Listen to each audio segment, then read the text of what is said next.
Hello, everyone, and welcome.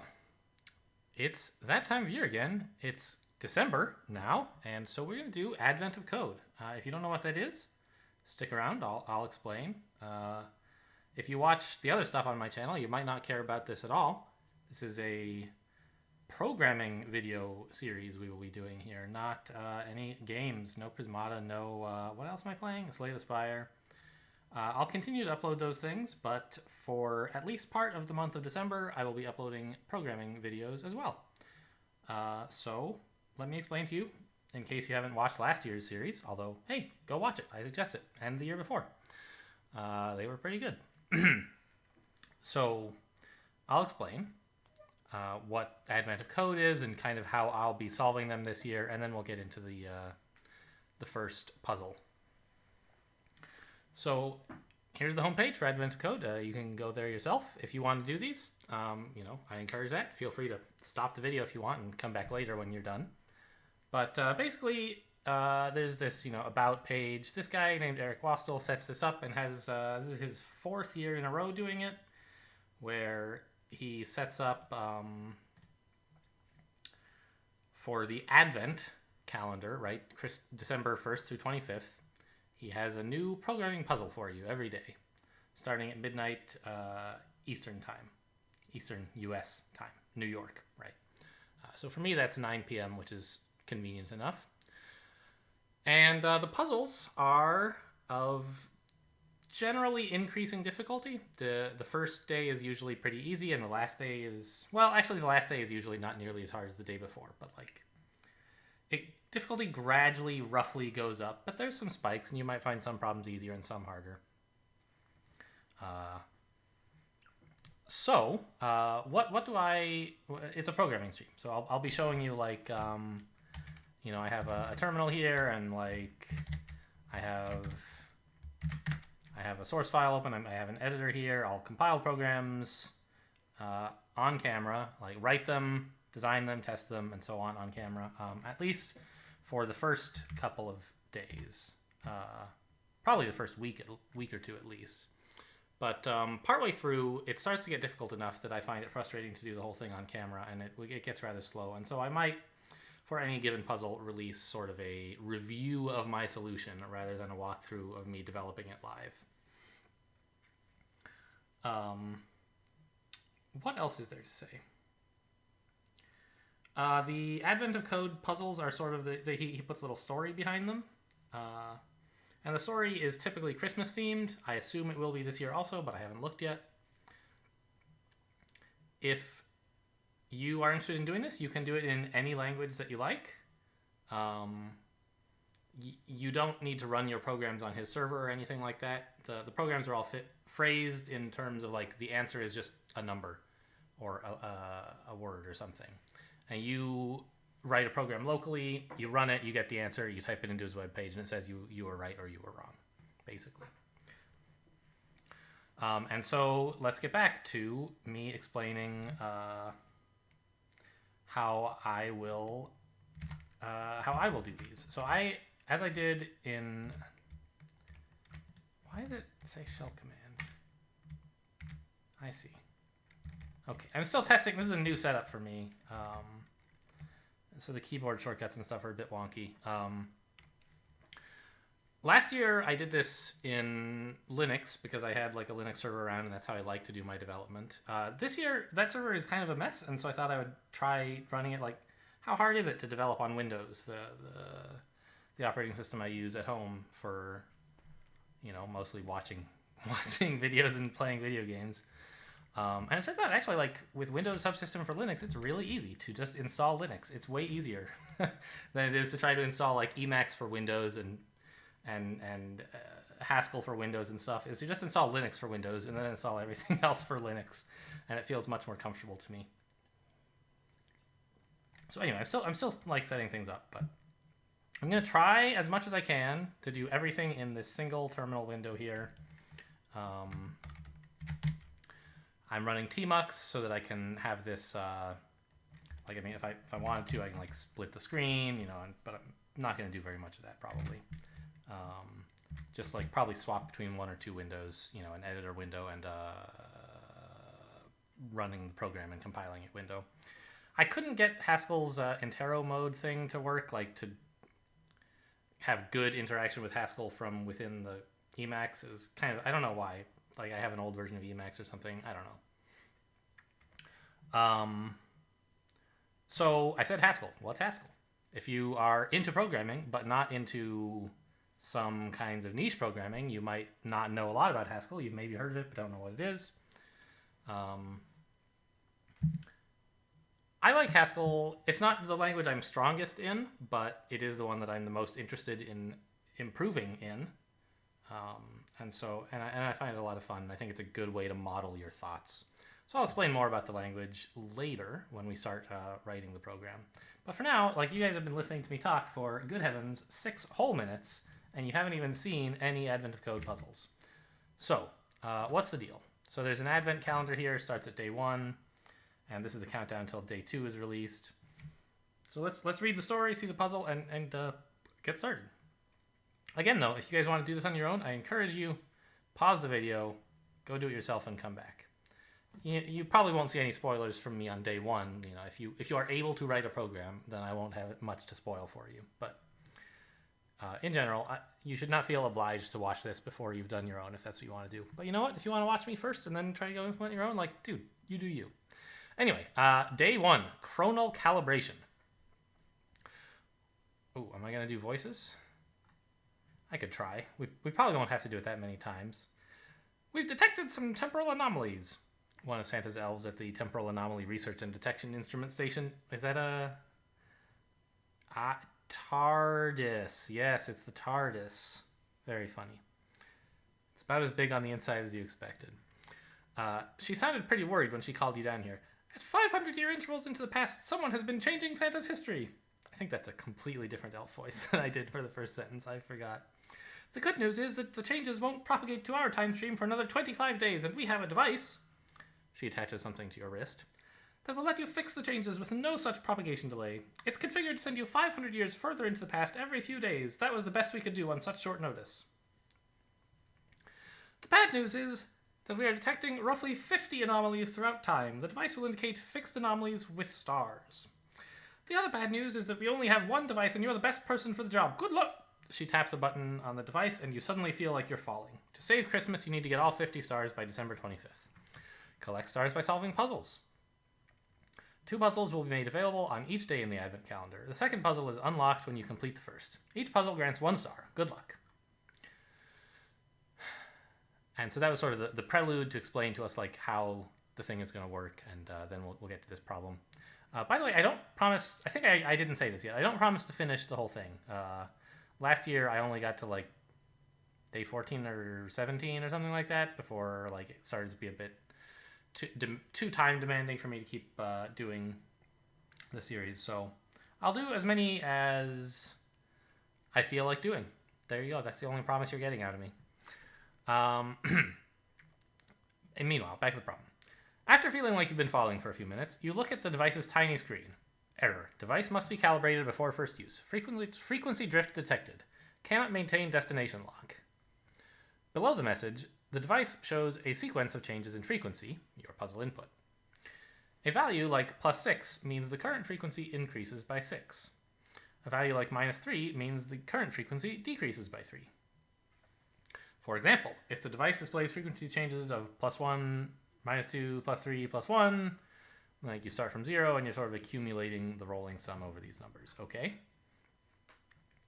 So, fine. Here, they are basically going to give us an input, which is a series of pluses and minuses with commas in between them. And we just have to sum things up. And that'll be the answer. So a pretty simple program to write. Now, every day, as they mentioned, there are 2 puzzles. And there's sort of like, the second puzzle is a continuation of the first, a variation on the theme in some way. So everyone, well, I don't know if everyone gets a unique input, but at any rate, not everyone gets the same input. So we can look here and like, oh good, I was worried it might actually be separated by commas. New lines are easier. So, you know, it's a pretty simple file. And I will just copy this. Last year I had written a script that would automatically download my input for me every day. And I will do that, but for reasons that are not important, it was a little bit of not really worth setting up for day one. So day one I'll do by hand. Okay, so by the way, if you've ever watched one of my videos where I have to work with multiple screens or multiple windows, you know I will forget to switch. And so you'll be staring at this when I'm coding, or you'll be staring at coding while I'm looking at the screen at the browser window. Sorry, I'm not a pro. That's life. But I'll try to avoid it, of course. All right, so here we go. And so the first thing I'm going to do is create an input file, right? Is this how you paste into? Yes. Okay, great. So now we have an input file that our program is going to read. Yeah, sorry. Now, like, I don't know. The Windows terminal is still, like, every time I click in it, it, like, assumes I want to copy something. And, like, I don't know. It kind of sucks. I wish it didn't do that. But if you turn that off, like, other things suck. So, oh, well. Okay, so now we have to write a program that consumes this file. Fine. Should be a piece of cake. So let's talk about what Haskell is as a programming language. Haskell is sort of famous for being, well, maybe not the most functional language there is. It describes itself as purely functional, and it is. I feel like some other languages like Idris get a little weirder with the types, but Haskell has a very strong type system you can do a lot with, and if you're not used to it, it can feel very imposing. When you get used to it, it sort of is actually like, it helps you out. So it's a more powerful type system than, say, Java or C# or C++ have, which are sort of known as like classical, strongly typed languages. Python, for example, a dynamically typed language that's a lot more nebulous about what types values have. So anyway, Haskell has a strong type system, and also one of its key features is pure functional. That is to say, functions must depend only on their inputs to produce outputs, and they cannot perform any other side effects than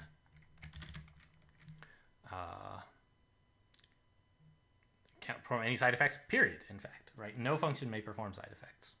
You can't modify variables, you can't arbitrarily write to the screen, or whatever. You can't send HTTP requests, unless, you know, it's talking about I/O in Haskell is a little bit vague, and I'll use some weasel words for a while, because of course, if the whole program could never do any I/O, it wouldn't be very interesting. You couldn't do anything with it. So there is a way to do I/O, but you can't do it like inside normal functions, let's say. And at first, this feels very like imposing to someone who's written, say, JavaScript or Java or Python or C. How can you do anything if you can't even modify a variable? How do you do a loop? And the answer is all of those things you cannot do. And it turns out that that's actually quite freeing. You don't have to worry about the fact that things might be changing. You don't have to keep track of state of an object over time, because the object is always in the same state. If you want a new state, you build a new object. And with the power of recursion, that turns out to be something you can sort of model loops with recursion in a pretty simple way, and so you get used to working less with loops and more with recursion. So let's do a little example here, and most of this first video is not really about Advent of Code. I'm just going to explain some Haskell stuff to you guys, and we'll use Advent of Code as like a platform. But let's say, for example, what I really like, I don't give a lot of classes on Haskell, and so I never think through what's a good example to show how Haskell works. But, you know, okay, a classic example of something that you might compute is, yes, everyone always uses this example every time, so very good. Suppose we wanted to write a factorial function. We would call our function fact, and it takes one argument, which is n. And actually, gosh, there's so much to explain before you can even start on anything, isn't there? You guys, could you go read a book on Haskell and get back to me, please? It would make these videos so much easier. Okay, let's start by not even writing the function fact yet, and I'll instead define the type signature for fact. So remember, Haskell is very strongly typed, and it's great for things to have type signatures. We give a type signature by writing the name of the thing, and then 2 colons, which you can read as has the type, and then we write the type. And fact's type is int to int. This arrow you can read as 2, so it means fact is a function which takes an int as an input and produces as output another int. Seems reasonable. And to call a function, let's actually just say fact equals undefined. Let's not even write it yet.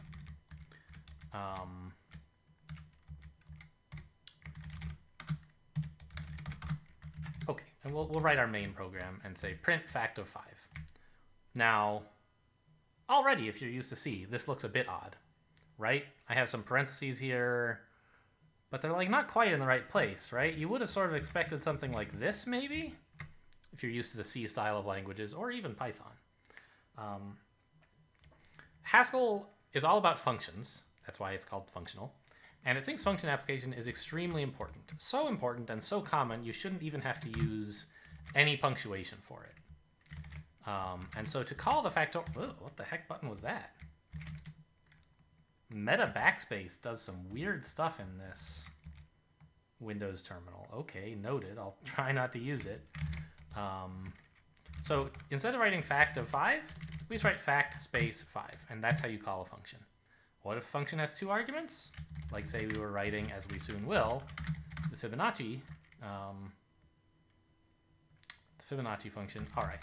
I'll write down the type, but I won't tell you what it means yet. If we wanted to write the Fibonacci... Oh, that's stupid. Fib still only takes 1 argument. What's something that takes 2 types? Two arguments. Add, right? God, I'm never going to get the hang of not pressing meta backspace.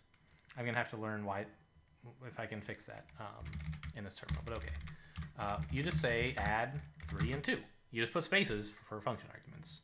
If you need like to add 3 plus 5 to 2, then you need some parentheses to group them, but not as part of calling a function. Okay, so that's why when I wrote my main here, I said main is print of fact 5. Fine. That's how you call a function. How do you define a function? Let's start with an even simpler function. Add1 is a function that takes an int. Let's say double. Double's more interesting. And returns an int. Types in Haskell, by the way, always have an uppercase first letter, and non-types always have a lowercase first letter. It's not style, it's the law. You have to do it. So we can say double of x is equal to x times 2. Pretty simple. To define a function, you just note, by the way, this is how calling a function looks, right? And it's also how defining a function looks. It's kind of nice because you can say double of x is the same thing as x plus x times 2. Whenever someone writes double x, they could write x times 2 instead. Sort of how this syntax looks. And we could do something similar for fact, but we can, and let's do that in fact. And then I'll show you the better way to write fact. So we could say if x equals 0, then 1, else x times fact of n. Oh, I should have called it n. That's a better number, but whatever. Fact of x minus 1. Cannot open load file sub r-x? What the hell was it trying to do that? I don't even know. All right, whatever. So let's say we've written this and we just want to now call print of fact 5. Can I do that? Have I successfully stack run GHC of main? 120, we did it. So we successfully defined a factorial function and we called it and we printed it. But actually, there are some way better definitions of factorial out there. And so I'm just going to rename this one to fact prime and say, actually, this is not a very good fact function. Let's define a better one. Fact of 0 equals 1. Fact of n equals n times fact of n minus 1. So Haskell has pattern matching. You can define a function multiple times using different patterns that the inputs should match. And the first pattern that matches the actual input, it will use that body. So it looks sort of, a little bit more like math in that way. Anyway, I don't want to get like super deep into a Haskell tutorial on this first video. I do want it to be mostly about advent of code, I guess. But I just want, like, if you're not super familiar with Haskell, like, at least this will sort of introduce you to the ideas.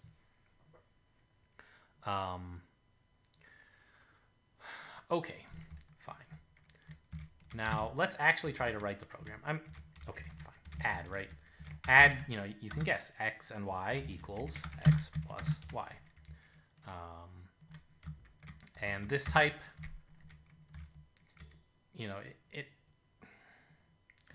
we'll talk later about why this type doesn't look something like this, which would make more sense, right? Why do we use an arrow both for separating input parameters and separating the output parameter? There are cool, deep reasons for that, but we don't have to get into them right now. Okay, so we're done with all that. Get out of here. And let's write our advent of code solution. So the first thing I'm going to do is I'm going to name a function part1.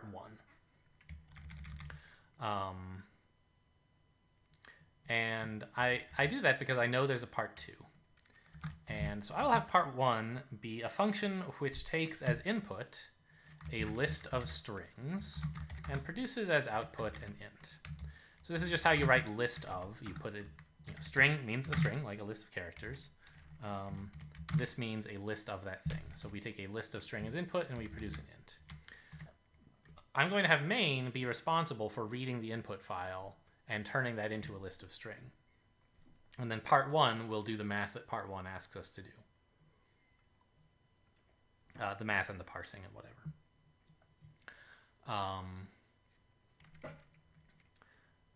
Let's see. So yeah, sure. Let's just write. We'll write this in like sort of baby talk Haskell, and not in the sort of fancy way using interact, which is how I would like to write this program. Actually, do I even stack GHI? Do I have control.arrow right now? Yeah, okay, fine, but import control.arrow. I do. I don't know if that's in the prelude or what, but okay, I do. So we can show you the fancy way later. But for now, I'm going to write main as do. And so main is actually going to look very much like an imperative program in some other language where we do some I/O, we modify variables, well, we define variables, and we do things in sort of an ordered fashion where it's not so clear that you can just like replace a function with its definition, where it looks more like a series of instructions and less like a definition.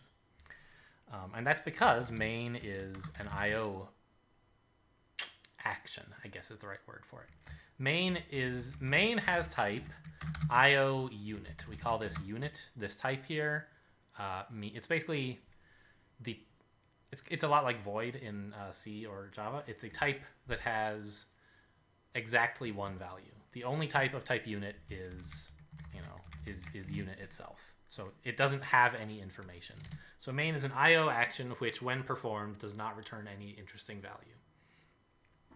And we can say main is do of file get contents. So there's a function called get. There's an IO action called get contents, and we will use that IO action and save its results in a local variable called file. And then I will say lines to be, well, actually, let lines, actually I can't define it because I'm about to use the word called lines. Let contents equal lines of file. Again, this is sort of baby talk Haskell. This is not the way I would typically write it, because this is all pretty routine stuff that someone's already written a function to handle this boring stuff for you. Let is how you define new variables in Haskell, locals. So we're defining a new variable called contents. This was also a new variable, but the arrow means I'd like to do some I/O, please. This thing on the right is an I/O action. Please give me its results in file. And that's different from just calling a function, because remember, functions aren't allowed to do I/O, so we have let for that. And again, like if you're a Haskell expert out there, like, give me a break. I know what I'm saying is not true, or is at least one of many reasonable ways to describe the thing. So let contents be lines of file. Now we have a list of strings, which are the lines in the file. Amazing. Do we know any functions that want a list of strings? Yes, we do. It's part 1. So let's just say print of part 1 of contents. Cool. And now let's just do a little test here to make sure that our I/O part of the file is working correctly. And let's let part 1 be length. It's just going to tell us how many lines are in the input file. Why does one open load file sub r-x again? I have no idea what that is, but okay. So let's test it. Let's run stack ghci and feed it on the standard in the file input.txt. No. Why? Oh my god, I said stack ghci. I meant stack run ghc. Please stop. Okay. No, yeah, no.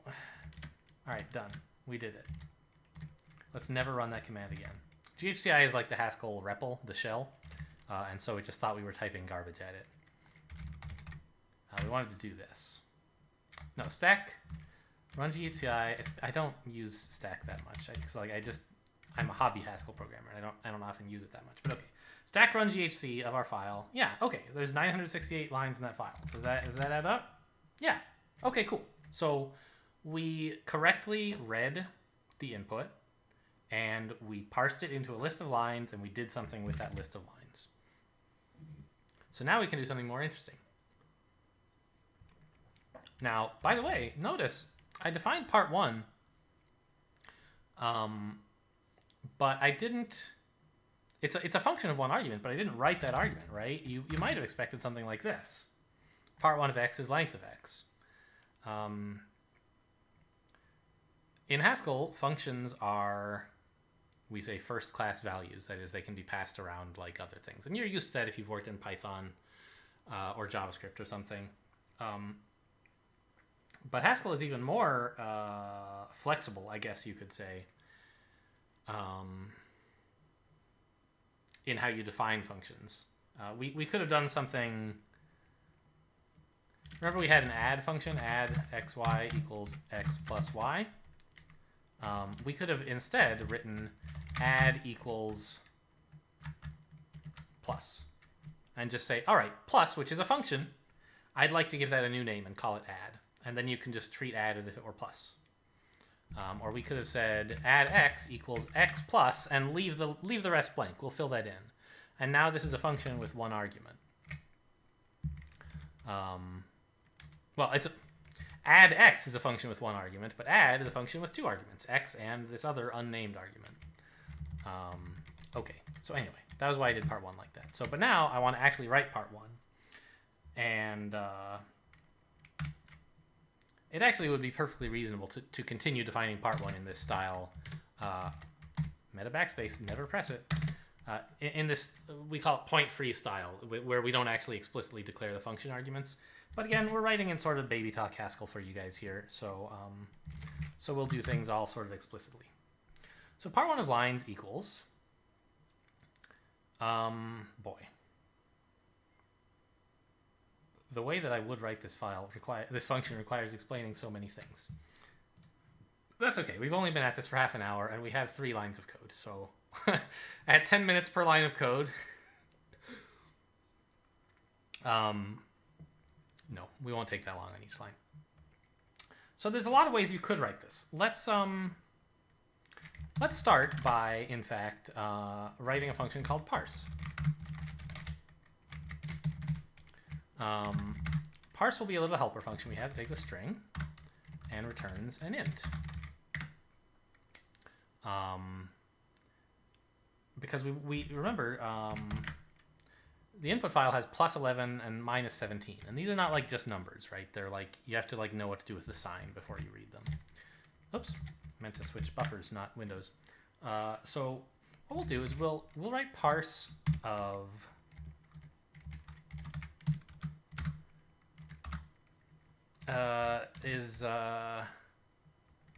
negate of read x, I guess. Yeah. And parse of, and I'll explain this in a minute. Okay, does that like compile, please?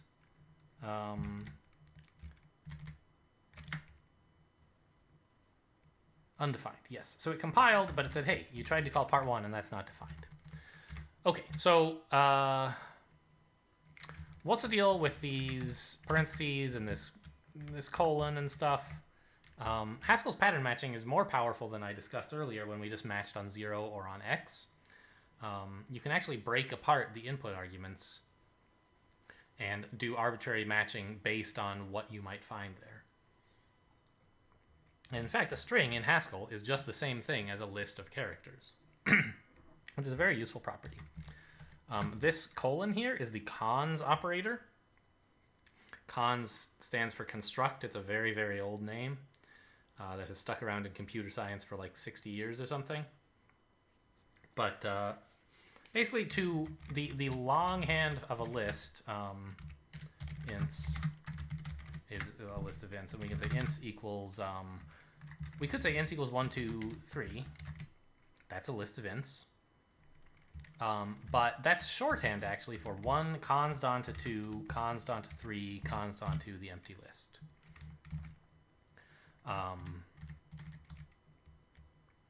And so what I'm saying here is parse, when parse is called with an argument which has the shape of a minus sign const onto a list of other characters, then the implementation of parse should be negate of read of the rest of the characters. And when parse is plus const onto a list of characters, the implementation we should use should be read the characters. And we can just, do I have GHCI? Okay, I have to say stack GHCI. Fine. So it's, I haven't figured out how my whole stack workflow, so everything's kind of slow and a pain. But we can ask the REPL, hey, what is the type of read? And read basically is a function from a string to a, provided that a, so a is a typed variable. Oh my god, there's so much I forgot you guys don't know, or might not know. If you're used to C# or Java, it's kind of like a is a type parameter, like a generic. Haskell's generics are more powerful, but that's the idea. So this is a function from string to a, as long as the a that you choose is something that is supports the read operation, can be read. And int does support those, so read can take a string and parse it to an int. Cool. Negate, likewise, is a function that takes an a and returns an a, provided that that a is some numeric type, and int is. So the cool thing about Haskell, one of the many cool things, is type inference. Notice that like read doesn't even, it does like polymorphic dispatch, right? But it does polymorphic dispatch on the result type. We didn't like pass it an int and say like .read yourself and have it look in its vtable or whatever. Haskell actually can dispatch based on the result type or any of the types in the middle to the right implementation. It knew because parse returns an int, and this operation is like sort of in position. Let's look at this first. And this read x is in the position where it's going to be returned. It must be the case that read of x returns an int. And so it says, interesting, read of x returns an int. Is int a readable type? Yes, it is. Well then, I shall make sure that I have my implementation of read for ints handy and use that on this string. And it can do this at compile time, make this decision. It doesn't like do dynamic dispatch at runtime for that. This one's even trickier because we're not just returning read of x, right? It can't say, oh, the return value is an int and we're returning that. Rather, it sees, oh, okay, we're returning negate of something. Well, what's the type of negate? A to A, provided A is numeric. Well, it's returning an int, therefore A must be int, therefore negate must be a function that takes an int and returns an int. Okay, how about read x? Well, okay, read x needs to return an int because it's being passed to negate, which returns an int. Therefore, read of x must be a function from string to int. Amazing that the compiler can do all this stuff and much more. So we wrote this, fine. Now we've got this sort of basic idea out of the way. And now, don't hit meta backspace. Never gonna get the hang of it. So what we can do is we can write this in a very, yeah, let's write this in baby talk again. I keep saying that and I keep not doing it. So part one, we'll use pattern matching here on the list. Part one of the empty list is 0. Now, we're never going to call part one with the empty list, you might say. We'll call it with the list of strings in the file. Aha! But because of recursion, we actually will call it with the empty list. Because the other implementation of part one will be part one of s const to, let's just call it x, is parse of x plus part one of x's.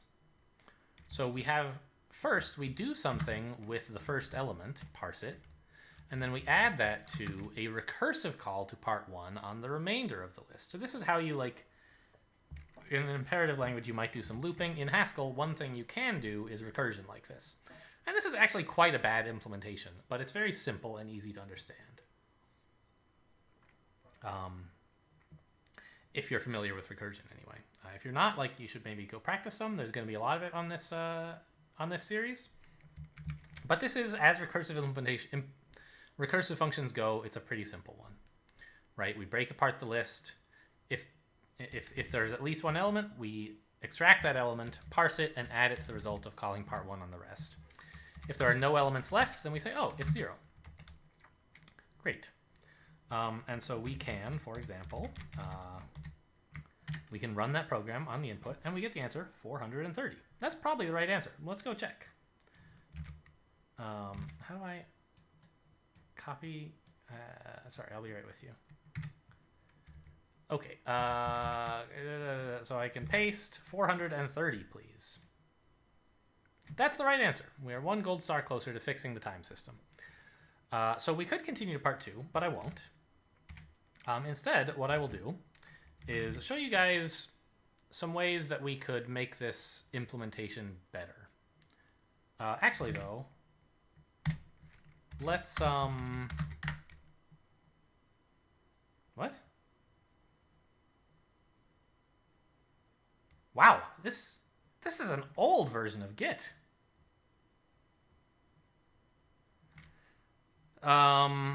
Okay. Okay, anyway, the Windows subsystem for Linux has, like, Ubuntu, but it's, like, old, and I just installed Git, and I installed Emacs and all these things. Like, Git 2.0 came out years ago. But okay, fine. I guess we're using some old-ass version of Git. I will be keeping track of my solutions in a Git repository. I'll publish that Git repository, but more importantly, it's useful to have in any software project a way to save changes, go back to look at old versions, and so on. So I'll just call this day 1, part 1, simple version. Okay, committed a bunch of stuff. And like, oh, I don't even have my git ignores set up right. Oh, all right. Echo stack work.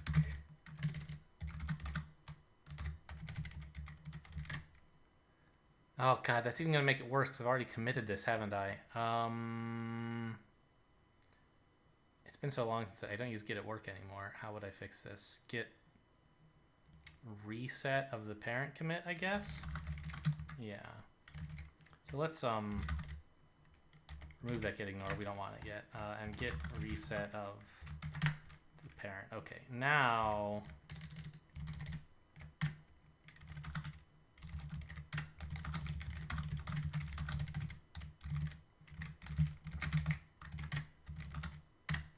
So what's my status here? Okay, yeah. The Cabal file was named wrong. That's like I don't know. There's some wonky stuff in this setup. So let's say I actually do want to add everything in the current directory now. Git add -a, please. Okay. Fine. Now, back to this. Let's write this function in a better way. So I'll just comment out the old version and implement a new one. And you might ask, hey, if Haskell is able to do all this amazing type inference, how come I have to give types to my functions? Well, actually, you don't have to. It can infer them generally. I think this one would have been vague enough that it wouldn't actually know, because it has to get the int from somewhere, right? It has to know that the result is going to be an int. And we have to say that somewhere. And part one, actually, we wouldn't have had to, because parse already has the type int. And so part one could have had its type inferred from the fact that it calls parse. But it's just generally good practice to give types to your top-level definitions. It helps the compiler understand what you meant when you made a mistake. It helps readers understand what you meant when you're reading the code. It helps you keep things straight when you're writing it. It's great. You should give types to your functions.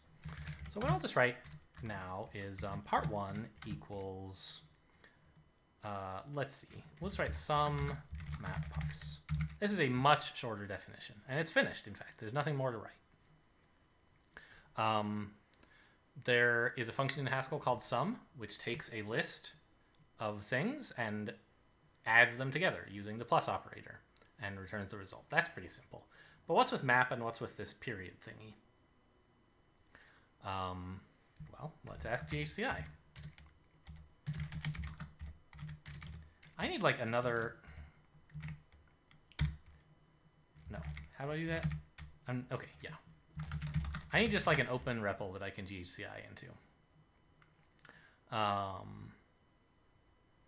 So what is the type of map exactly? Map's a pretty cool function that you're probably like, I mean, most modern languages these days have something kind of like map. But map takes map takes a function from A to B, some input type to some output type, and returns, and it takes a list of type A and it returns a list of type B. It basically just iterates over the list you give it, calling the function you gave it, and returns a list of the results. But what's the deal? We only passed map one argument, right? It says it takes, no, how do I get back there? Wait, what? I thought I could press that to get to that window. I'm not that good with Tmux. Select window 1, right? Oh, yeah, it's 0 indexed. Very funny. Okay. Okay, so we wrote map parse, but we didn't give it a second argument. That's kind of weird. And the reason for that is back down to what I was talking about earlier. What's with these arrows being the same here and here? Well, it turns out that in Haskell, every function takes one argument, even if it looks like it takes more than one. This map we can read it as it takes these two arguments and returns a list of B's. Alternatively, you can read it as it takes a function from A to B and returns another function from list of A to list of B. And it's very useful to write things, to be able to view functions in both of these ways. So map parse being a function from string to int, returns a new function which takes a list of string and returns a list of int. Well, that's kind of a cool function to have, isn't it? And if we could just take that list of int and parse it, we would be thrilled. Sum it, we would be thrilled. And so this period here is the composition operator. It says map parse is a function from list of string to list of int. Remember, because parse is a function from string to int, as we see up at the top of the file. And sum is a function from list of string to int. So if we could simply compose map parse with sum, we would have a function from list of string to int, where first we map parse over the list of strings, giving us a list of ints, And then we sum the list of ints, giving us an int. And so this is, I think, the best way to write part 1, sum.mapparse. And if we run it, no, 0, please. We'll see we get the same result, 430. Yeah, there we go. There are many other ways we could write it. For example, we could write part 1, and let's actually leave the type off this time to prove that it's true. Part 1 is fold_r. So, God, I don't want to get into fold_r today. Not when this is already the best way to write this. If you guys want to, you can look it up. It's a cool function.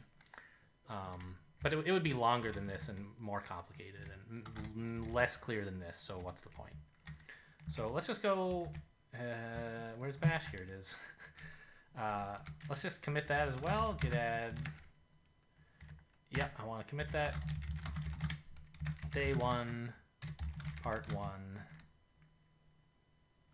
Wait. Yeah, okay. Point free version. Okay, great. We've done all this fiddling around in basic Haskell, and we did part 1 and showed you a couple of other ways. What's up with part 2? Okay, so you notice the device repeats the same frequency change list over and over. To calibrate the device, you need to find the first frequency it reaches twice. So as I said, the second puzzle of the day is sort of like it reuses the same input as the first day, but it does something novel with it, something related to what you already did, but not the same. And so I think it's a cool, like, seeing how much of your program you have to change to accommodate part 2. I find that, like, the less I have to change and add, the better a domain model I built in part 1. And, like, that's sort of a metric that I use to decide whether I feel good about my solution. Anyway, for example, using the same list of changes, yeah, okay, so it loops. So 1, -1, 2, 3, 4, 2. Oh my gosh, 2. We've seen 2 before, so the answer is 2. Are we supposed to return? Yes. Not like how many times until it first repeats, but what is the first frequency it repeats on? Wait, what? In the first example, your device might need to repeat. Okay. So your device might need to repeat its list of frequency changes many times before a duplicate frequency is found. And that duplicates and the duplicates might be found while in the middle of processing the list. So we have a list of, what was it, 300 something. Wait, how do I get back to, there we go. How do I count things? Yeah. We had 968 inputs. But we are not guaranteed that that we will find a repeat after the first 968 changes. If we get to the end and we still haven't seen any repeats, we're supposed to go back to the beginning. So this is actually, I think, substantially harder day 1 than previous years have been. It's not like hard, but it's harder than I expected it to be.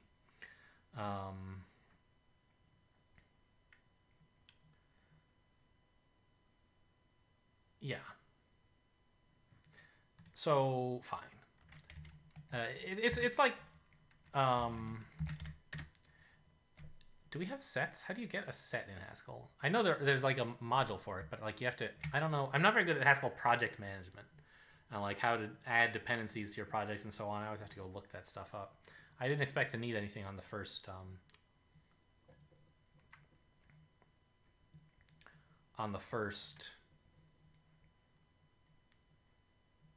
first day, but okay, fine. I mean, you don't need one. You can certainly like these lists are all small enough that you could just do an n squared algorithm and it would be okay probably. I don't know, maybe not. 960, you have to go through it several times and you're squaring it? Like, I don't know. I guess, 3,000 squared is still only 9 million. But that's kind of slow. But all right, fine. So let's start writing some things that might be useful, and we'll see if we can turn them into a solution eventually. The first thing is part 2 will have the type string to int as well. However, it will do something different than just sum of map parse, right? It will have we'll say part 2 is equal to first dupe composed with scanl of plus starting at 0, I guess. Sure, that's probably correct. So we're going to map parse to get a list of ints again. Scanl is a cool function. It has a pretty complicated type if you're not used to Haskell. But basically it says, if you give me a function that takes 2 arguments and returns a value of like the first thing, the first type, and a starting value, and a list of inputs to feed to that function. Maybe it's even easier to see with an example. In fact, the very example that I was going to... is this. Right? Scanl saying, I'd like you to add up elements, starting with 0, over the list 1 to 5. And scanl basically produces for you a list of the intermediate results of that summation. And so that's why I had that in mind for, because what we want to do is like just keep adding all the things together. Actually, I missed a step here. What I want is cycle. So cycle is another cool function. Takes a list of A and returns a list of A. Well, that's boring. Does it just return the list? No. It returns a repeating forever loop of that list. So let's say I were to take 10 of cycle 1, 2. We get this list. Cycle returns an infinite list that goes on forever. That's a cool thing you can do in Haskell because in addition to being functional, everything is lazy. It's only evaluated when needed. So you can produce infinite lists and work with them just fine as long as you don't ever ask for the whole list. And so take 10 says, give me the first 10 elements, please. So my idea here is to say, let's map parse over the list, giving us a list of the changes we should make. And then scanl plus 0 over it, getting a list of the intermediate frequencies we are at. Finally, cycle. Oh, cycle's in the wrong place. Cycle should go here. Cycle the list of instructions that we get after parsing them, and then sum over that infinite list of changes, giving us an infinite list of intermediate sequence places. And then we have this function called first dupe, which doesn't exist yet. We'll need to write it. But supposing that first dupe existed, this would be a correct implementation of part 2. So let's write first dupe. It takes a function whose type is, I guess maybe A. Gosh, this is all complicated. Eq is a type class, meaning we talked about type classes, but I didn't call them that when we were talking about read and numbers. Eq means that it's possible to test whether 2 values of that type are equal to each other. So first dupe takes a list of A and returns maybe an A, which is kind of like a nullable A, kind of, but only if the type A can be compared to itself for equality. And so now we have to implement this.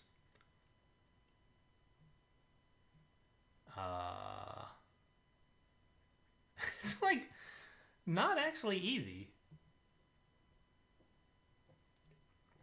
without using like a set.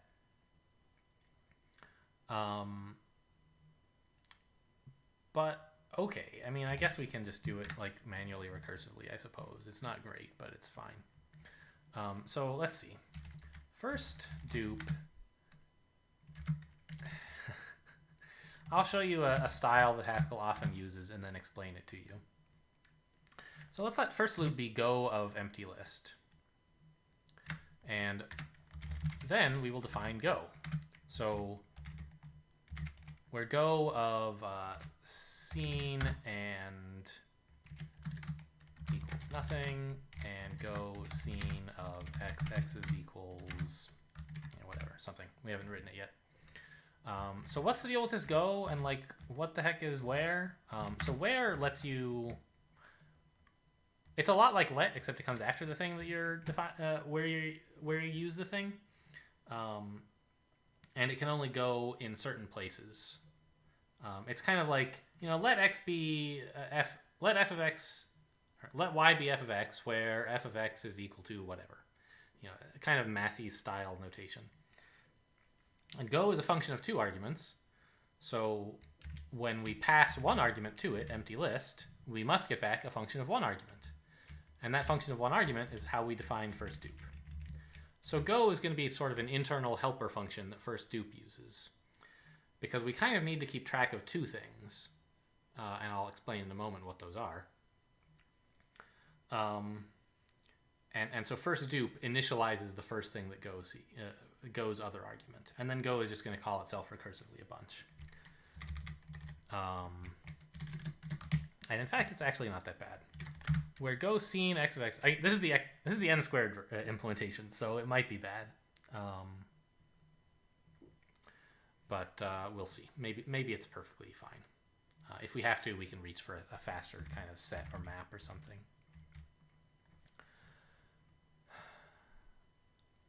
All right, we're closing in on an hour now. Let's hope I can finish. So basically, we've been using equals to define things, but you can even be fancier with pattern matching and introduce these guards.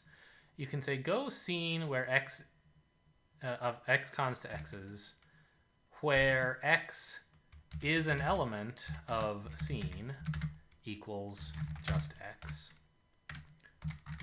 Otherwise is equal to go, yes, like so. So these backticks are just kind of like Haskell's notational, a cute Haskell notational trick. Elem is just an ordinary function. We could have written elem x scene instead, but Haskell lets you write functions in infix notation if that is more readable in this context, by wrapping them with backticks. And so there's some functions where like that just sort of reads more nicely. If you write elem x scene, it's sort of easy to forget which one is first. Like, is the thing you're looking for what you pass first, or is the thing in the list you're looking in?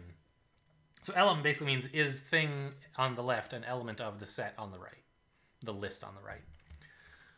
And if you put it in the middle, it's easy to remember that, and if you put it in front, it's easy to forget, is my opinion.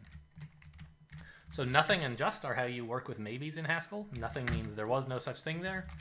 Just of a value means yes, there was a thing, and here it is. So what we say is, okay, we're keeping track of a list, basically, of all the items we have seen so far. And every time we see a new item, we say, oh, have I seen it before? If so, that must be the first dupe, and return it. Otherwise, we should make a recursive call where we add x onto the list of things we've seen and keep searching the remaining x's.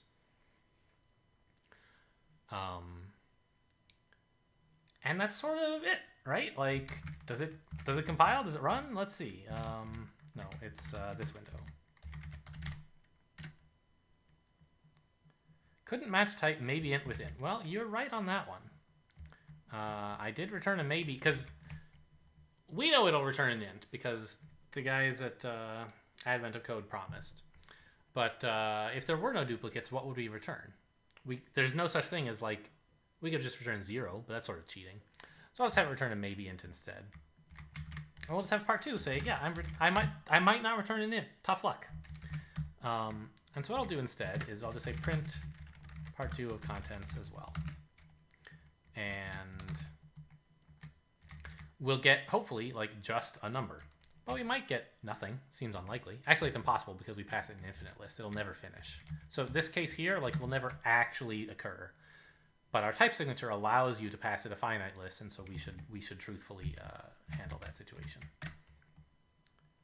Okay, so it kind of goes into the tank here. It's thinking a while. And that's sort of to be expected because we wrote a very inefficient solution. So we'll get back, and Tmux will let me know if that window changes. Actually, this is slow enough that what I should do is stack build and at least like run this optimized. Stack exec AOC deo1. There we go. So at least now we're running it compiled instead of interpreted. But in the meantime, we should really figure out how to write this better. Is there a way... So Haskell lists are linked lists, and you can only consume them starting from the front. So this is fine. This is the best way we can work with a list. I could imagine if we got out a set, we could look things up in it more quickly, and that would be nice. Is there something we could do without having to reach into like the library to get a set? Because I don't want to have to look up how to like import libraries today.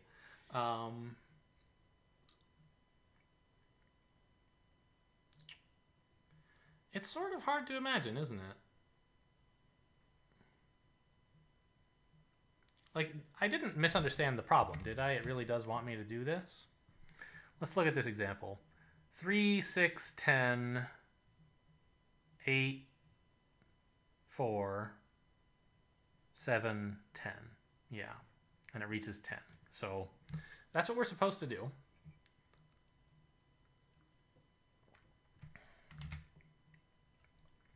And indeed, it is too slow. Oh, you guys can't see this, can you? Here you go. Still working.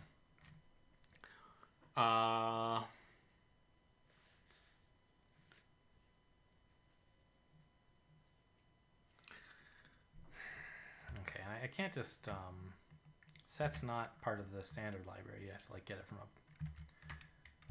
Or where do I want to be? I want to be in GHCI to test import data.set. Not there, right? Yeah. Oh, our program finished. Amazing. I don't have to figure anything out. 462. Great. And it printed with adjust. So I can type that in here. That's the right answer. Okay. So thank goodness we don't have to get into how to use library modules in day one. But we certainly will have to in future. And like having maps and sets and what's some other stuff I like a lot? Parsec is nice. A nice parser library that's fancier than the kind of clunky read-based stuff we were doing. I don't remember. There's a few others that I like in most projects. But okay, so we did it. We have solved day one. So what shall we do? I don't think there is actually like a good way to do this with just lists. I mean, you could maybe cut your time in half-ish if you were to insert into the lists in sorted order and stop when you get a number that's too large. Inserting will be much slower then, but you read through the list like every... I don't know, actually.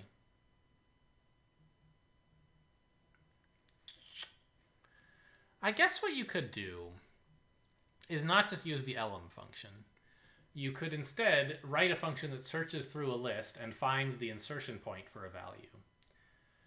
And if it finds one, then it inserts it there and continues. And otherwise, it returns the position it's at, or returns the value. Sorry. It searches for the insertion point, and if it sees that the value it's looking for is already there, it returns the value. Otherwise, it inserts itself at the insertion point. And that's still slow, but at least it means we'll only, on average, have to traverse half the list instead of the whole list. Right? That would cut our time in half. That would be a nice improvement. Nice little thing we could do. But the real way to do it would be to use a set, of course. We probably don't have to commit this definition of ints, right? Okay. I think I left that in part 1. Oh well. So yeah, let's git add, yep, day 2 part 2 n squared. And maybe I'll come back and do a different part 2 of this at some point. But I do want to show you something kind of cool before we go, which is, I told you there was like a kind of, someone had written like this, because we basically just wrote get contents and like saved it. We called a function on it and we printed the result of that function. That's like, you can imagine a lot of programs might behave that way, right? And so Haskell has this cool function called interact, which takes a function from string to string and returns an IO action which has no result. And what that IO action does is read standard input, pass it to your function as an argument, receive the string back from your function, and print the result. And so you can often write your entire main program as just interact of, and then some function you define that works on strings. So we could write a different main implementation if we wanted. Main equals interact of something, and we'll be fancy here. I think this works, and it's just gonna be a confusing mess of symbols for you, I'm sure. Part 1, part 2. Does that work? I don't want to explain it before it actually works. No. Why not? Int, oh, of course.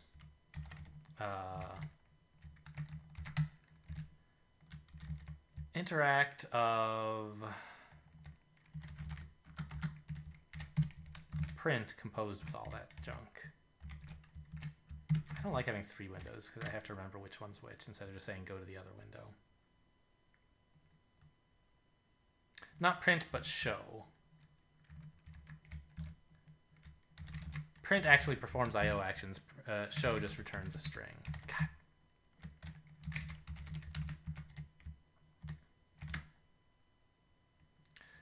Couldn't match.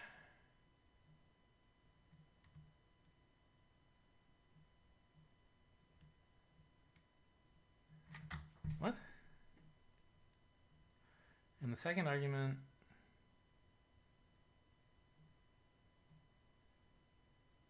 I have a list of string. Oh, of course, because my functions want a list of strings, not a string.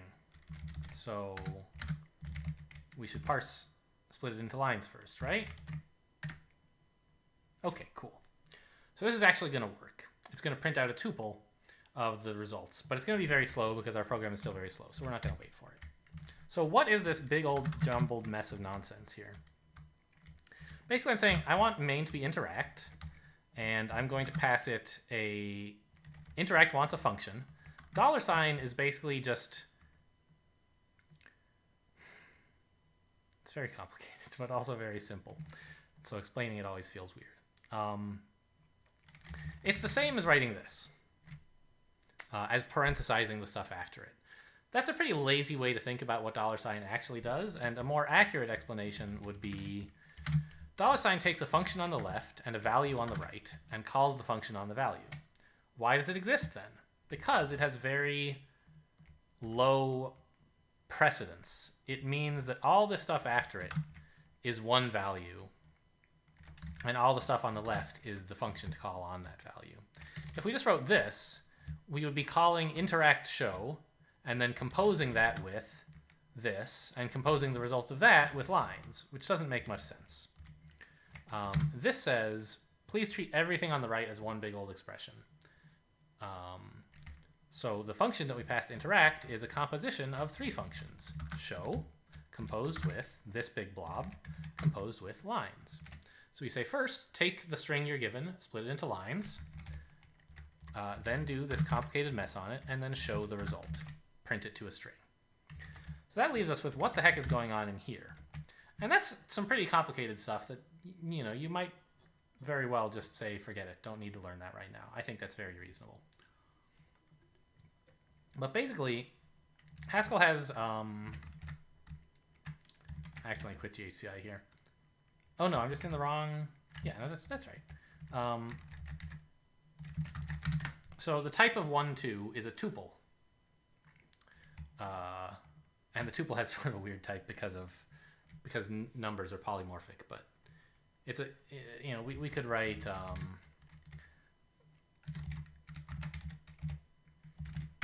this is a tuple of list of character and character. A tuple is just a pair, and you can have tuples of arbitrary size.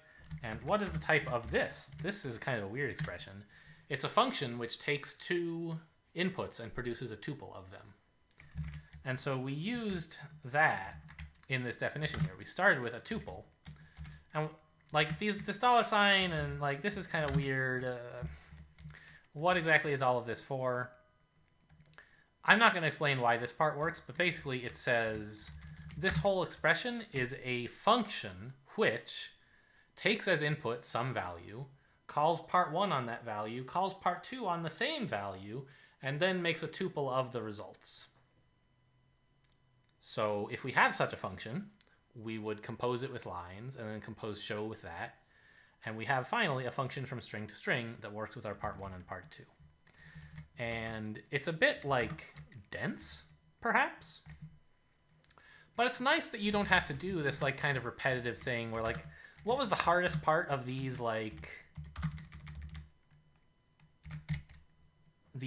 well, no, how do I count the size of the region, please?